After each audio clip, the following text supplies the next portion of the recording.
আজি মই বনাব ওলাইছোঁ সৰিয়হ আৰু বিলাহীৰে মাছ। তাৰ কাৰণে প্ৰথমে মই মাছখিনি নিমখ হালধি সানি লৈ ভালদৰে ভাজি ল'ম।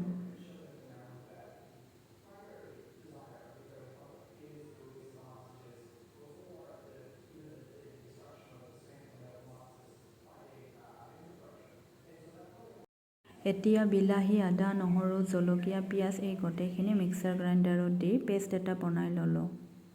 আৰু লগতে সৰিয়হখিনিৰো পেষ্ট এটা বনালোঁ।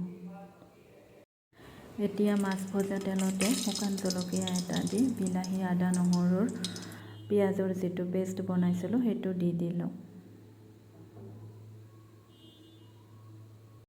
হালধি অকণমান দি ঢাকনিখন দি সিজিবলৈ দি দিম।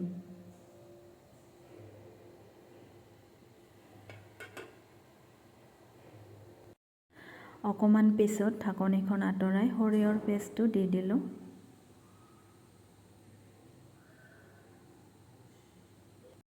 সোৱাদ অনুযায়ী নিমখ, জিৰা গুড়ি দি সিজিবৰ বাবে কম হিটত আকৌ ঢাকনিখন দি দিলোঁ।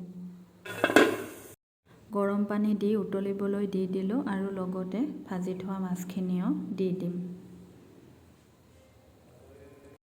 আৰু এয়া মোৰ সৰিয়হ বিলাহীৰে বনোৱা মাছ হৈ গ'ল।